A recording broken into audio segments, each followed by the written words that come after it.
Today, I'm going to unbox and drop into Drop Zone, Southern France.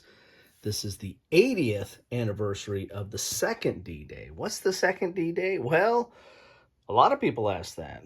Now, true historians in military history and World War II aficionados probably know exactly what this is, but this is the second D-Day. This is basically the landings and the paradrops and the um, attack on southern France and the German positions in southern France in order to push north and push into meeting up with the friends and folks and fellows that did Normandy, the D-Day that we all know and love, right? And so this is a game by Dan Forney, who has done quite a few games for Worthington and others. But this was published by Worthington Games, and as it says here, Old School War Games. They're kind of coming up with a new moniker of Old School War Games. And this was sent to me by Grant Wiley, and I want to thank Grant for that, because I was interested in this, and for several reasons. One, because it's not a topic that's covered. I mean, there's hundreds of Normandy and D-Day games. I dare say I do not know of very many that cover the Southern D-Day, the second D-Day.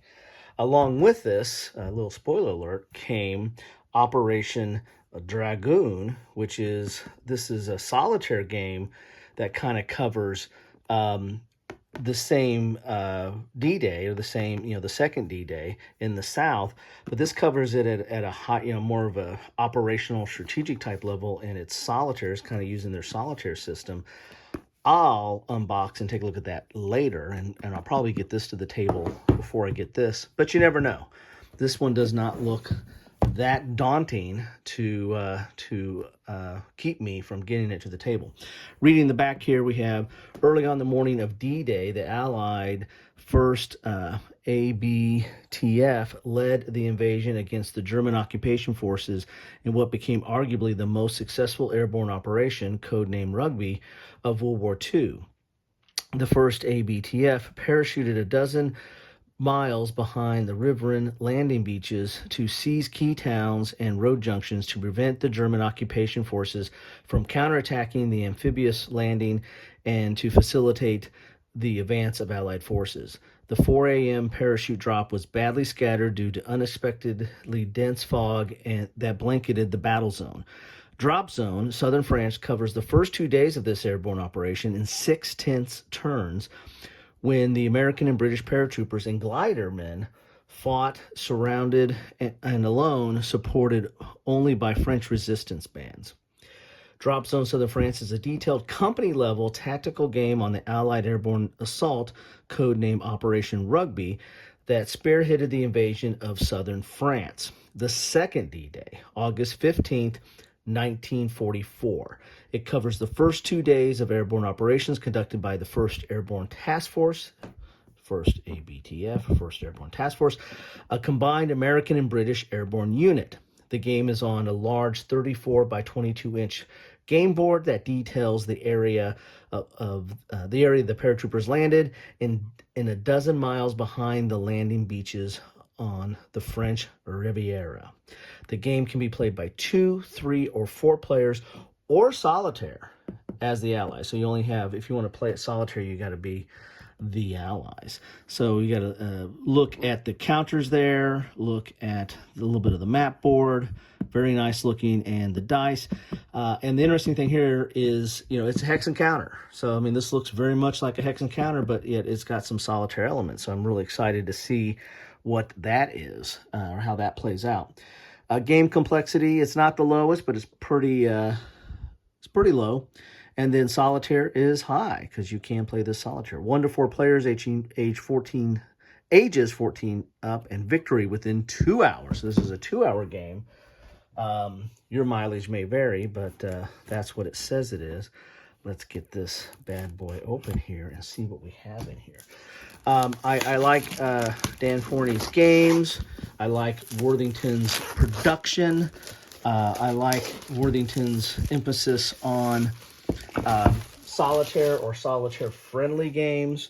So, and I like covering and playing the off-the-beaten-path games of different conflicts. And this is clearly off the beaten path. I'm sure there are games out there, especially probably tactical games or small U tactical games that have scenarios that cover the Southern D-Day, but I'm not aware of many games that cover it at this level.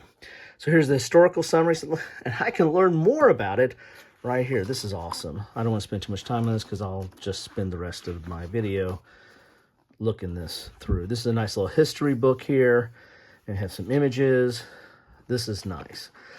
By the way, not only would this be in my Worthington playlist, it will be in my World War II playlist, it will be in my paratroop playlist, where I kind of cover paradrops.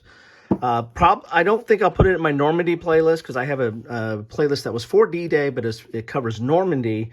This one is not Normandy, so probably won't put it in that playlist, but you can find it in a lot of other places. Here's the rule book, which is 10 pages. 10 pages, come on. Who can't figure out a game in 10 pages? That's not much of a commitment. It's got the specialized dice. This kind of reminds me of the 1944 system, the 1944 D-Day to the Rhine, and the 1944 Battle of the Bulge. I think both of those, or at least one of those, had this kind of specialized dice. They didn't have paradrops on there. So, and those might have been Dan Forney games as well.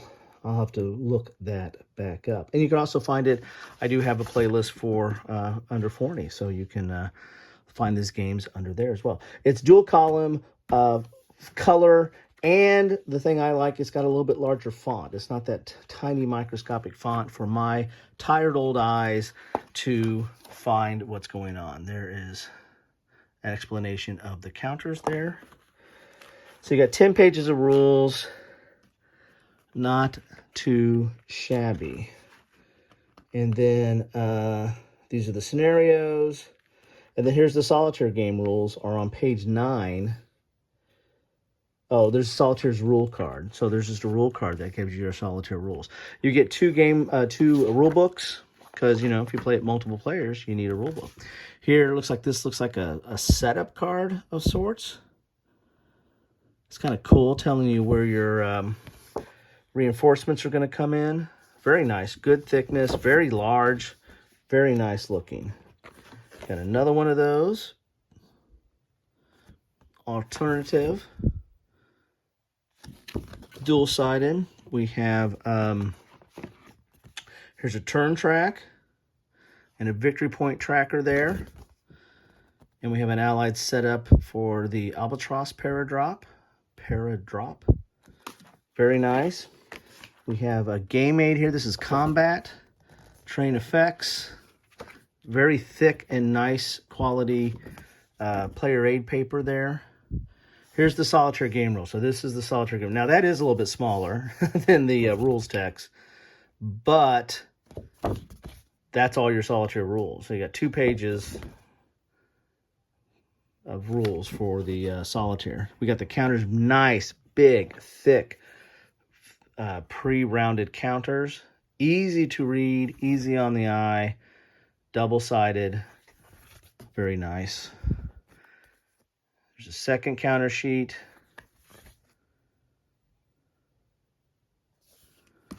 And a third counter sheet.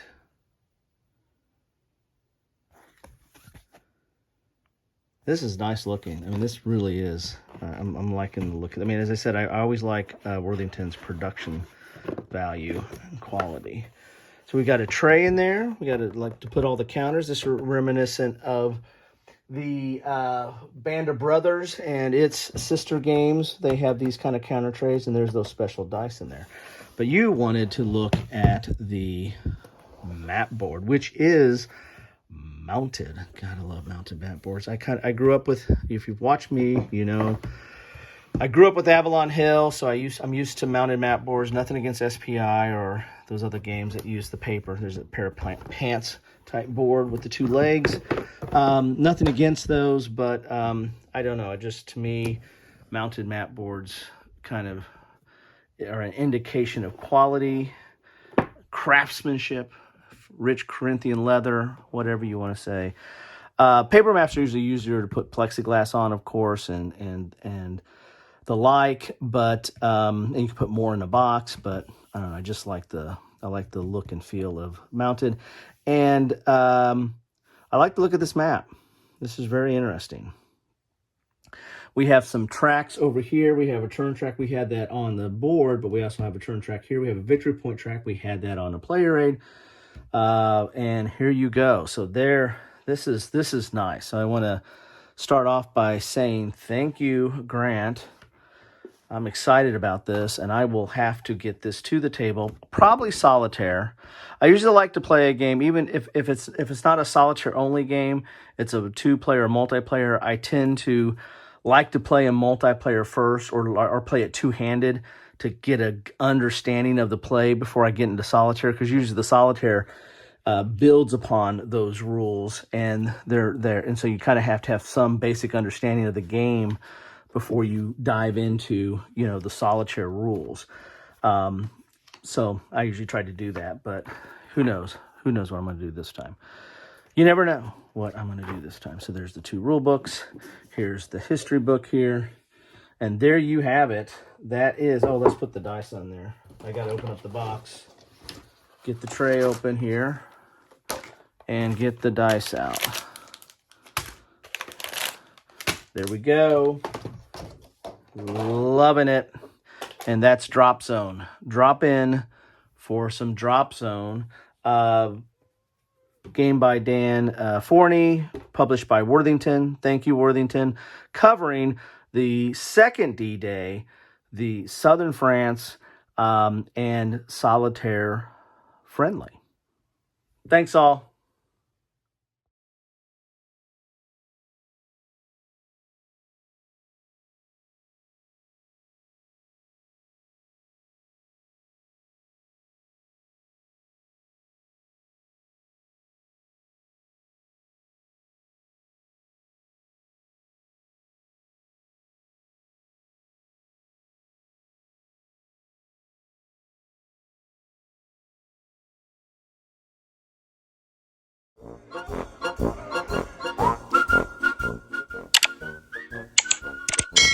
Thanks for watching.